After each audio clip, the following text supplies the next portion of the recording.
හයි මගේ නම සංසලා ෆර්නෑන්ඩෝ මගේ ස්කූල් එක පානදුර ශ්‍රී සුමංගල ගර්ල්ස් ස්කූල් මං ඉතින් අද මෙතැන්ට අය මගේ ඕස්ට්‍රේලියන් ස්ටුඩන්ට් වීසා එක නවාරා ආයතනයෙන් මට ග්‍රෑන්ඩ් කරලා දීලා තියෙනවා. ඉතින් මගේ මම තෙරලා තියෙන මෙල්බර්න් වල තියෙන ෆෙඩරේෂන් යුනිවර්සිටි එකට degree bachelor of information technology.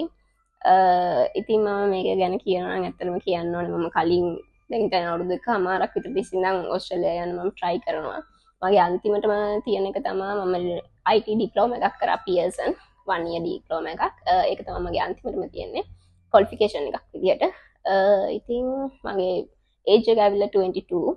ඉතින් මම ඇත්තටම කලින් තැනට ගිහිල්ලා ගොඩක් මේ රස්සියා දුනා. ඒ කියන්නේ එයාලා ඒවට ඇප්ලයි කරලා තිබ්බ ඇත්තටම බලන්න ගියාම අන්තිමට ඇප්ලයි කරලත් නැහැ. ඉතින් අපිත් මගෙත් කාලය යනවා වයස යනවා. ඉතින් ඒවත් එක මම ගොඩක් බලාගෙන ඉඳියා. ඒක ඇත්තටම කියන්න තේරෙන්නේ නැහැ ෆීලිං එක. බලාපොරොත්තුත් එක්ක හිට වෙලා ඉඳි අවුරුදු දෙකමාරක් විතර. කොහොම හරි ගිය අවුරුද්දේ දැන් මාස දෙකමාරකට විතර උඩදී මේ මට නව ආයතනයට මම ආවේ මේ PTE ක්ලාස් මේ හොයාගෙන PTE මම එක්සෑම් එක කරා. PT එක්සෑම් එක ක්ලාස් හොයාගෙන ගියාට පස්සේ තමයි මම මෙයාලගේ කන්සල්ටේෂන් කරනවා මයිග්‍රේෂන් එක කරනවා කියලා මම දැනගත්තේ. ඊට පස්සේ මම මයිග්‍රේෂන් මෙතනට ඇවිල්ලා මිස් අනුරාධිත් එක්ක කතා කරා. යා මට පළවෙනි කන්සල්ටේෂන් එක මමයි අම්මයි ඉන්දියා අම්මටයි කරා. ඇත්තටම හරිම ක්ලියර් මම යන්න ඕනේ පාත් එක මොකද්ද මට වෙන්න ඕනේ මොකද්ද කියන එක හරිම ක්ලියර් මිස් අනුරාධි මට පැහැදිලි කරලා දුන්නා. ඇත්තටම මිස් අනුරාධිට මම ස්තුති කරන්න ඕනේ. යා හින්දා තමයි අද මෙහෙම උනේ මට ඉතින් මේ තැන ඉන්නේ.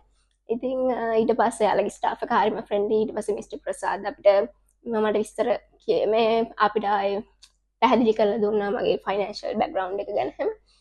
ඉතින් ඒ ඔක්කොම ටික කරලා කොහොම හරි මගේ ඩොකියුමන්ට්ස් ඔක්කොම ටික හරි ඕකේ අපි බාර දෙන්නම් කියලා ෆැමිලි එකත් එක්ක කතා කරලා මම බාර දුන්නා. බාර දීලා උනාට පස්සේ දවස් දෙකක් මම හිතන්නේ එකමාරක් වගේ ඇතුළත මට ඔෆර් එක හම්බුණා ෆෙඩරේෂන් එකෙන්. ඒක තමයි මට හිතා ගන්න බෑ කියන අවුරුදු දෙකමාරක් බලාගෙන ඉඳපු එක දවස් එකමාරකින් එහෙම ඔෆර් එකක් හම්බෙයි කියන එක නිකන් ලොකුම හීනයක්. ඒක හිතා ගන්න බැරි තරම් ලොකු සතුටක් ආවේදා. ඉතින් ඒකත් එක්ක ඒ ඔෆර් එක හම්බෙලා ඊට පස්සේ කෙලින්ම ඉතුරු වැඩ ටික ඉස්සර පටන් ගත්තා. පුළුවන් තරම් ඉක්මනට එයාලා මට පුළුවන් උපරිම මම ඩොකියුමන්ට් ටික දුන්නා. එයාලත් පුළුවන් ඉක්මනට එයාලගේ වැඩ ටික කරා කියලා මට තේරුණා. ස්ටාෆ් එකත් හරිම හොඳයි.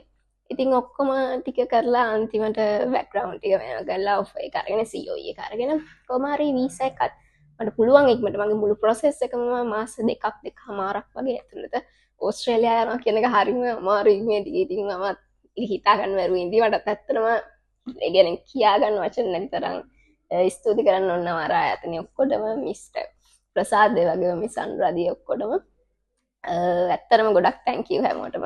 ඉතින් මම ඔයාලටත් ආරාධනා කරනවා අනිවාර්යෙන්ම නවර ආයතනයට ආවොත් එයාලා ඔයාලට හොඳම සොලියුෂන්ස් දෙනවා. good luck ඔයාලට.